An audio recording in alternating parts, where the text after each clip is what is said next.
فأنا ناصح لإخواني بالصدع بالحق تبيض وجوههم. السكوت في مسألة الحزبية يضرها، فاصدع بما تؤمر وأعرض عن المشركين. سلامي على دماج ورجالها والشيخ يحيى ودار العلم يا سعد بانيها. بسم الله الرحمن الرحيم. الحمد لله حمدا كثيرا طيبا مباركا فيه كما يحب ربنا ويرضى. وصلى الله على نبينا محمد وعلى اله وصحبه وسلم. أما بعد.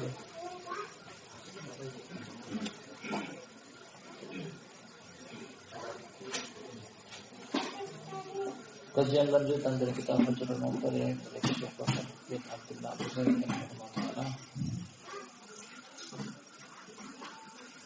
Rutinitas kita pada setiap harinya selepas salat Isya.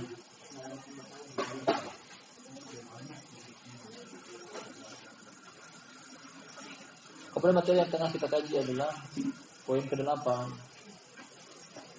yang boleh beri judul tentang praktek para sahabat ridwanullahi alaihim ajma'in, serta yang setelah mereka merealisasikan sunnah nabawiyah ini dalam hal memboikot berlaku kemaksiatan.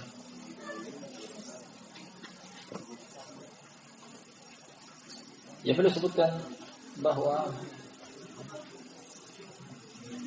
maksiat yang mendapatkan porsi untuk diboikot atau dihajar adalah maksiat secara terang-terangan. Kemudian kita tambahkan juga dari kumpulan perkataan para ulama bahwa dosa maksiat yang pantas untuk dihajar yang pertama adalah memiliki syarat atau ketentuan pada hak kepentingan Allah, bukan pada hak kepentingan pribadi. Kemudian yang kedua pada perkara yang disepakati tentang terlarangnya, ada perkara yang diperselisihkan. Nah, bukan di sini tempatnya. Berikutnya, ini yang boleh disebutkan bahwa dosa tersebut dilakukan secara terang-terangan. Karena bila dosa tersebut dilakukan secara diam-diam, mendapatkan jaminan yang diampuni oleh Allah Subhanahu wa taala. Karena ketika dia menampakkan dosa tersebut berarti semacam memamerkan, ada bentuk kebanggaan dalam melakukan maksiat. Kemudian penghasilan ini ada batasnya, yakni sampai dia kembali bertobat.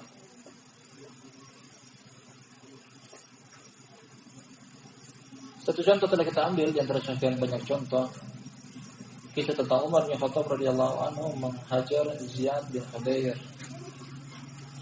ketika dia mengenakan pakaian yang merupakan ciri khas kaum Yahudi atau Nasrani. Tambahkan lagi dia memanjangkan kumisnya, tercampur dengan orang Majusi. Nah, bentuk pemboikotan dari Umar bin Khattab tidak menjawab salam dari Ziyad. Sampai merasa tertegur, akhirnya Ziyad melepas telasan tersebut, kemudian merapikan kumisnya. Kita akan baca yang berikutnya, kasus yang kedua. Kata Syekh Abu Zaid rahimahullah ta'ala. Wa Ali bin Abi Thalib radhiyallahu anhu kana ya'takiru ashaban nardi gudwatan wa nahwiha wa yanha 'anis salami alaihi. Rawahu al-Bukhari fi al-Adab al-Mufrad wa tarajjama lahu bi qawlihi babu man lam yusallim ala ashabin nard. Ali bin Abi Thalib radhiyallahu anhu dia memenjarakan para pelaku yang bermain dengan alat permainan dadu. Dadu maksiat. Dapat larangan dari Nabi sallallahu alaihi wasallam. Mengantarkan kepada kumar, perjudian, menyia-nyiakan waktu, menyibukkan dari berzikir kepada Allah, ajang permusuhan. Permainan seperti ini terkadang menang kalah, akhirnya cemburu, iri hati. Al-muhim, alat permainan dadu maksiat. Kemudian Ali bin Abi Thalib radhiyallahu anhu memberikan hukuman kepada orang semacam ini dengan cara dipenjara ketika dia menjadi khalifah. Wa yanha al-salam alaihi, kemudian dia pun melarang untuk memberikan salam kepada pelaku maksiat satu ini. Dan itu penghajaran terhadap dosa. Nah, permainan dadu. Masukkan di dalam juga yang terdapat dalil padanya adalah seperti syatranj. Nah, permainan catur atau alat permainan zaman sekarang yang memiliki makna yang sama, memalingkan dari berzikir kepada Allah, membuang-buang waktu, ajang permusuhan, terkadang bisa menggiring kepada perjudian seperti kartu-kartuan, baik itu remi, yoker, domino atau yang semisalnya. Nah, pantas untuk dihajar. Ini adalah maksiat. Adapun redaksi hadisnya adalah kata sang penulis bahwasanya Imam Bukhari mengatakannya dalam kitab beliau Al-Adabul Mufrad. Kemudian beliau membawakan bab berkaitan dengan hadis ini, kisah ini. Dengan perkataan Imam Bukhari bab tentang tidak memberikan salam kepada pelaku permainan dadu. Nah, dadu.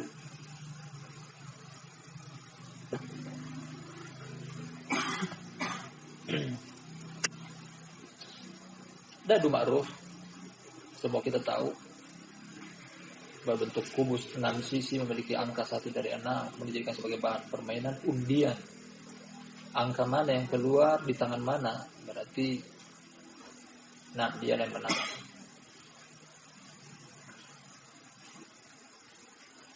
Pada 2 asar yang pertama, Umar bin Khattab radhiyallahu anhu dan juga Ali bin Abi Thalib radhiyallahu anhu,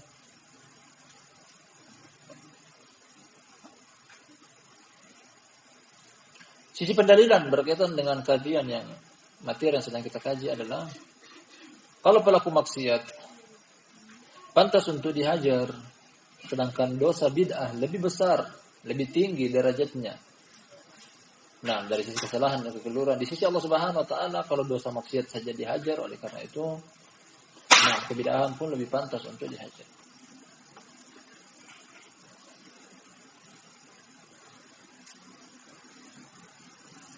Yang ketiga, wa hajru Abdullah bin Umar radhiyallahu anhuma rajulan ra'ahu yaqdhifu ba'da ma a'lamahu anna an-nabiy sallallahu alaihi wasallam kana yanha 'anil khadaf. Wa qala wallahi la ukallimuka abadan, rawahu al-Hakim. Abdullah bin Umar, semoga Allah meridhai keduanya, pernah menghajar seseorang. Ibnu Umar menjumpainya sedang memain katapel. Main katapel. Pada sini bilangnya apa? Katipol. Setelah dia, yakni Ibnu Umar, Abdullah bin Umar, menyampaikan bahwasanya Nabi SAW melarang akan hal tersebut, melarang katapel. Dengan alasan bahwasanya katapel tidak membunuh musuh, tidak bisa membunuh hewan buruan, hanya melukai. Sekadar melukai.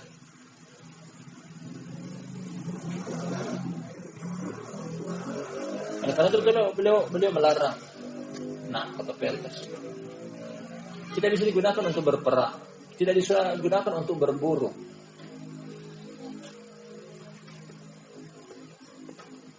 Bentuk penghajaran dari Abdullah bin Umar terhadap orang ini yang terlihat sedang memainkan katapel, setelah dinasihati kemudian masih terulang, la ukallimuka abadan, aku tidak akan mengajak engkau berbicara.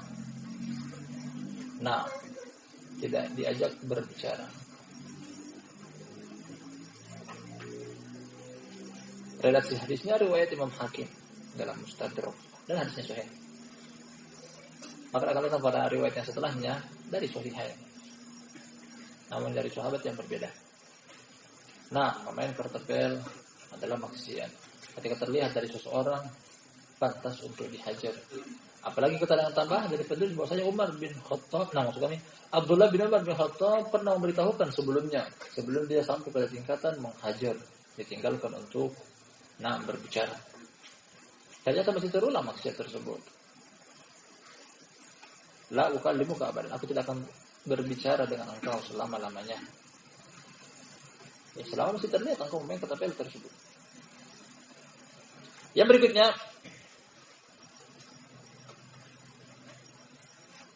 wa hajar Abdullah bin al-Mufaddal. Ya, bukan Mufaddal di sini, Mughaffal. Yang tepat adalah Mughaffal. Salah ketik. Salah cetak. Wa hajar Abdullah bin Mughaffal radhiyallahu anhu rajulan yakhdifu fi nahwi qissatihi.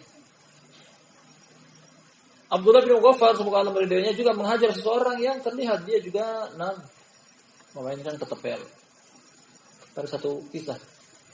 Maksudnya satu kasus yang sama dengan kisah Ibnu Umar di atas. Dia pun tidak mengajak berbicara sebagai bentuk penghajaran, pemboikotan.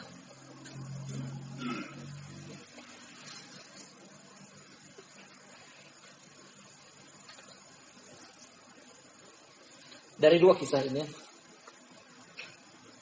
satunya dari Ibnu Umar, yang kedua dari Abdullah bin Mughaffal, sisi pendalilannya yakni ketika maksiat saja boleh untuk menghajar di dalamnya, kalau begitu bid'ah yang lebih tinggi daripada maksiat lebih pantas.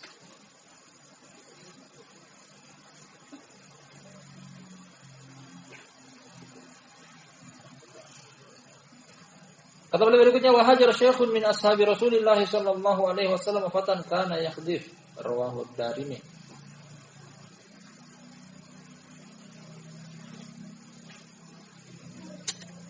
Seseorang dari kalangan orang tua,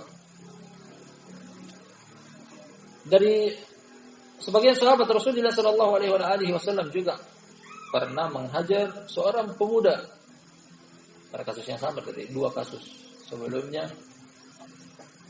Memain ketapel. Tiga kisah berturut-turut pada kasus yang sama tentang ketapel. Ini adalah maksiat. Dan tidak disebutkan siapa namanya. Dia adalah syekhun min ashabi Rasulullah sallallahu alaihi wasallam. Seseorang dari kalangan orang tua dari sahabat Nabi sallallahu alaihi wasallam.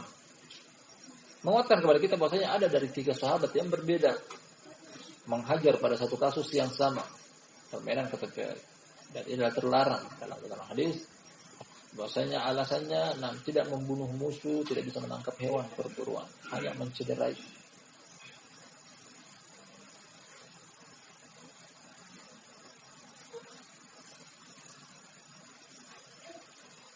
Kita selesaikan bab ini.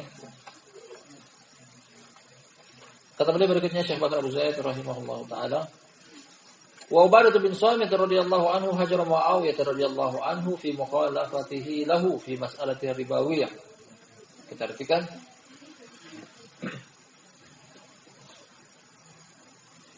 Ubadah bin Samit semoga Allah meridainya, dia pernah menghajar Muawiyah.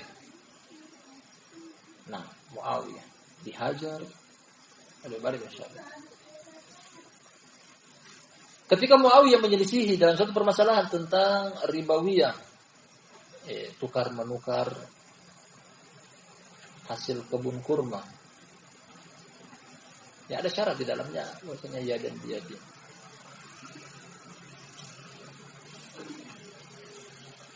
Muawiyah berpendapat bahwasanya boleh ada keringanan di dalamnya. Ubadah bin Samit dia mendengar langsung dari Nabi SAW tentang larangan tersebut, dia tetap bersikeras, salah, keliru. Muawiyah tetap melanjutkan pendapat dia, akhirnya dihajar. Ubadah bin Samit menghajar Muawiyah.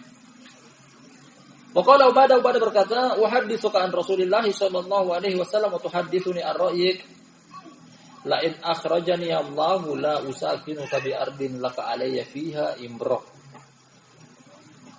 Kata Ubadah bin Samit, semoga Allah ridhonya, aku menyampaikan kepada engkau dari Rasulullah sallallahu alaihi wasallam, kemudian engkau menyampaikan kepada aku dari pendapat engkau sendiri, mau membenturkan antara pendapat dengan hadis. Dan ini maksiat. Kata Allah Subhanahu wa taala, "Wa ma kana lil mu'minin wa la mu'minatin idza qada Allahu wa rasuluhu amran ay yakuna lahumul khiyaratu min amrihim." Tidak pantas bagi kaum mukmin laki-laki dan kaum mukmin perempuan apabila Allah dan Rasulnya telah memutuskan akan satu perkara, boleh bagi mereka untuk memilih perkara yang lain. pendapat yang lain dari satu perkara tersebut. Ini maksiat. Meninggalkan hadis, berpegang dengan akal yang menyelisih hadis adalah maksiat. Dan pantas untuk dihajar. Contoh yang baik dari Ubadah bin Samit menghajar Muawiyah. Dia lanjutkan perkataannya bahwasanya aku sampaikan kepada engkau dari Rasulullah sallallahu alaihi wasallam, namun aku sampaikan kepada aku dari pendapat engkau sendiri. Seandainya Allah mengeluarkan aku dari sini karena Muawiyah itu adalah gubernur di kota di negeri Syam. Ketika gubernur kurang lebih pemimpin perang, al-muhim dia memiliki kepemimpinan di negeri Syam waktu itu. Di zaman Khalifah Umar bin Khattab radhiyallahu anhu. Dan bukan gubernur, nanti dia menjadi gubernur di zamannya Utsman atau menjadi pemimpin perang. Jadi pemimpin di sini Muawiyah. Kemudian Ubadah bin Samit adalah semacam anggota. Ubadah bin Samit katakan kepada dia, seandainya Allah mengeluarkan aku dari sini, aku tidak akan pernah tinggal senegeri lagi dengan engkau, yang mana engkau adalah pemimpin. Kalau engkau pemimpin, aku akan cari tempat lain. Sampai seperti dibentuk keras pemboikotan dari Ubadah bin Samit. Walamma kharaja syakahu ila Umar radhiyallahu anhu fakataba ilaihi Umar la imratalaka alaihi wahmilin nasa ala ma qalahu fa innahu huwal amr. Akhirnya ketika Ubadah bin Samit keluar dari Syam, dia datang ke kota Madinah mengeluhkan tentang Muawiyah yang menyelisih hadis Nabi sallallahu alaihi wasallam perkara ribawiyah. Umar bin Khattab menyikapi hal tersebut dengan cara mengirim surat kepada Muawiyah. Isi suratnya adalah bahwasanya engkau tidak memiliki kepemimpinan kepada Ubadah bin Samit. Kemudian giring umat manusia untuk berpendapat dengan apa yang dibawa oleh Ubadah bin Samit tentang hadis, karena itu adalah perintah. Jadi Umar bin Khattab mendukung pendapatnya Ubadah bin Samit yang datang dengan hadis. Kemudian menyalahkan Muawiyah.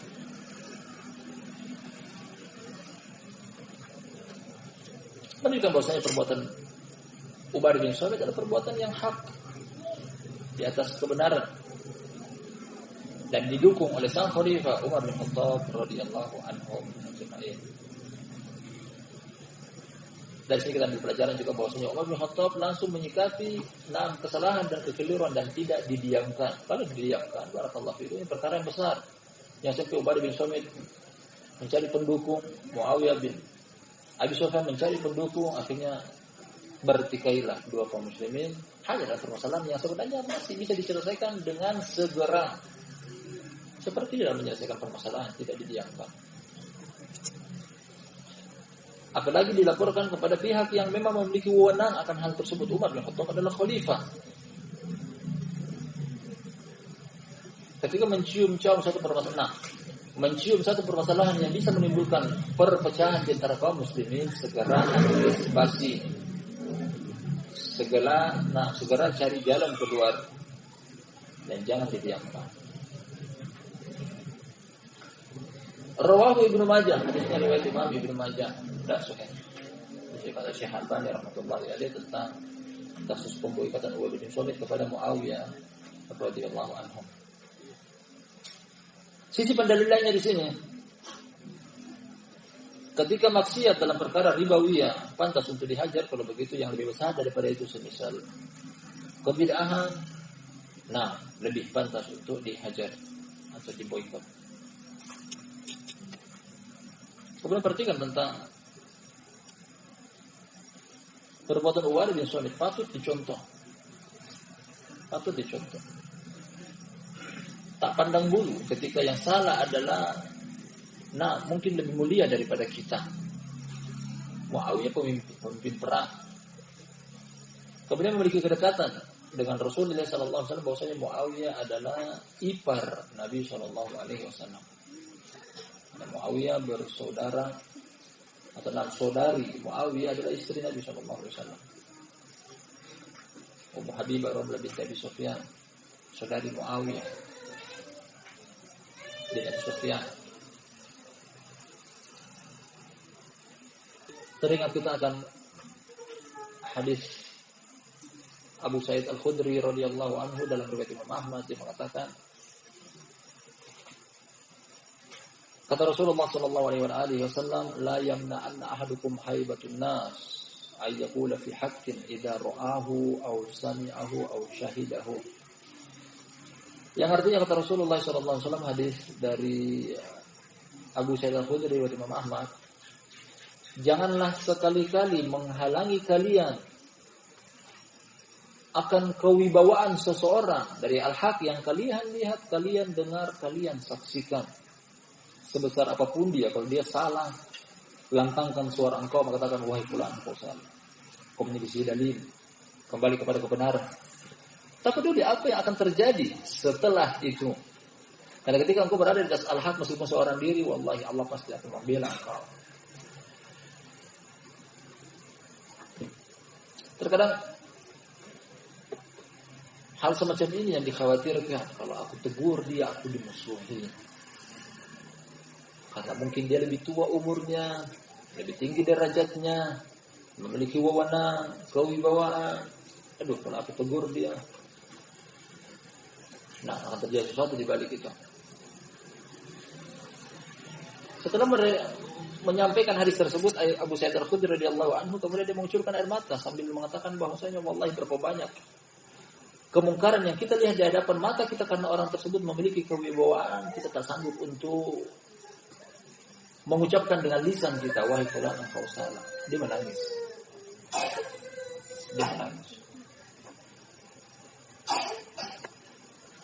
Paling pertama yakin dan percaya bahwa ketika engkau berada di atas al-haq, siapapun di hadapan engkau, sebesar apapun dan sebanyak apapun yang menyelisih al-haq, merekalah kebatilan.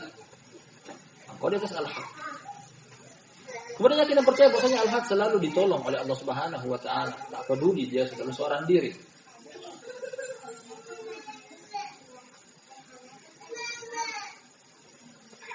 Abu Bakar Siddiq radhiyallahu anhu ketika Nabi SAW meninggal dunia, Umar bin Khattab naik di atas mimbar sambil mengatakan, wallahi man qala anna Muhammadan qad mat sa'adribu unuqah.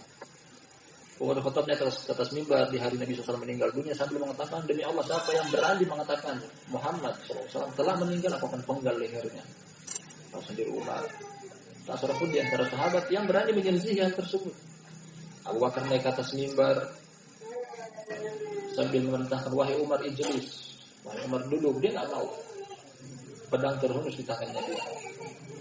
Abu Bakar tak peduli, dia naik ke atas mimbar mengambil alih majelis tersebut sambil mengatakan, Inna Muhammadan qad mat. Nah, man kana ya'budu Muhammadan fa inna Muhammadan qad mat, wa man kana ya'budu Allah fa inna Allah hayyun la yamut. Wa ma Muhammadun illa rasulun qad khalat min qablihi ar-rusul afa imata aw qutilan qalabtum ala aqwamikum. Abu Bakar mengatakan bahwasanya barang siapa yang menyembah Muhammad, sungguh demi Allah Muhammad telah meninggal.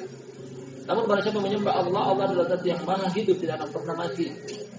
Kemudian membacakan ayat, potongan ayat dari surat Ali Imran. Muhammad SAW tidak lain dari seorang rasul yang telah didahului oleh beberapa rasul yang lainnya. Apabila dia meninggal, apakah kalian akan kembali ke belakang-belakang pundak kalian, kembali kepada kekufuran, kembali kepada kejahilan? Seketika itu melemah hati Umar bin Khattab, kemudian tadinya dengan garam dan tegasnya menjadi melemah. Pedang yang tadinya terhunus di tangannya lepas, sambil mengatakan bahwasanya wallahi inni a'lamu anna Allah syaraha sadrahu lil haq. Demi Allah aku mengetahui bahwasanya Allah melapangkan dada Abu Bakar di atas al-haq. Seorang dia. Ketika kita di atas al-haq, tanpa perlu ragu dan bimbang, siapapun yang menyelisih al-haq, dia adalah kecil di hadapan Allah. Yang berikutnya kita selesaikan, masih ada 2 kasus.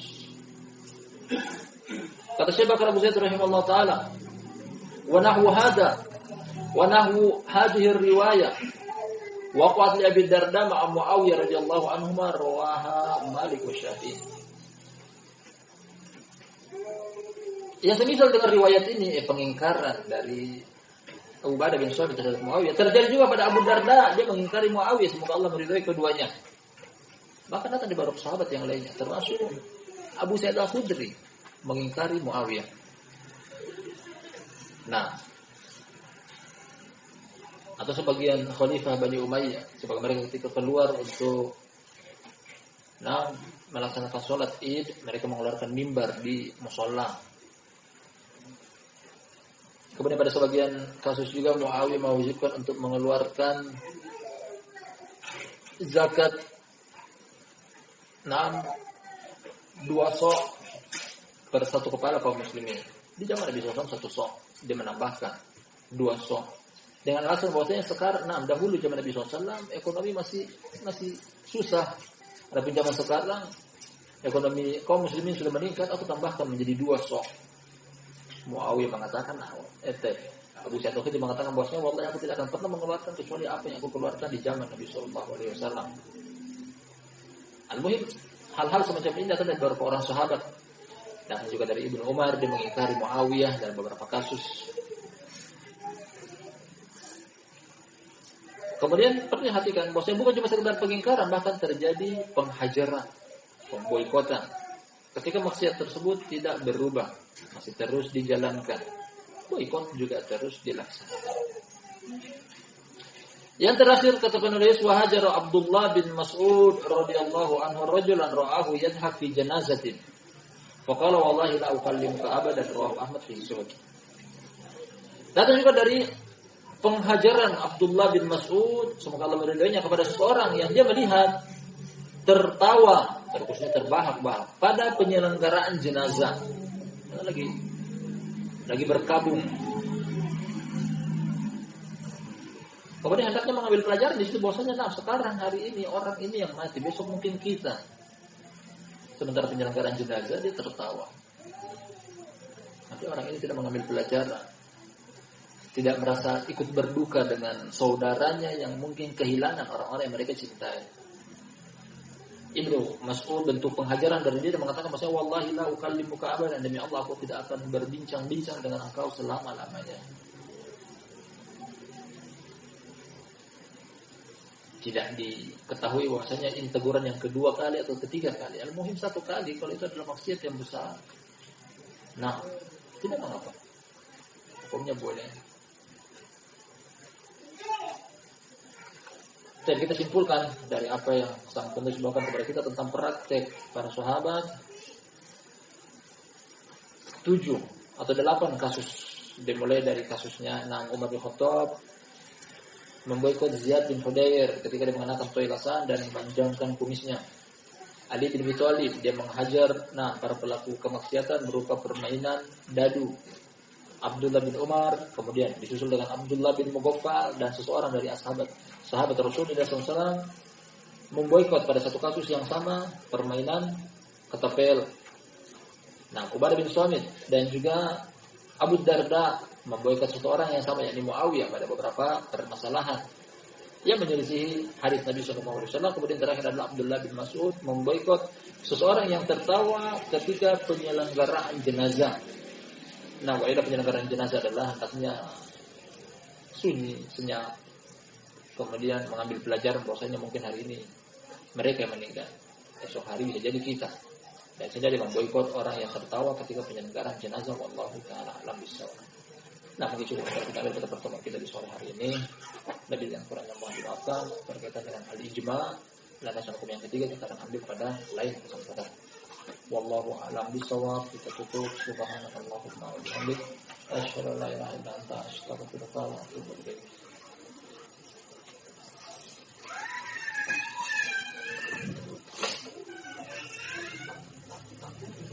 Thank you.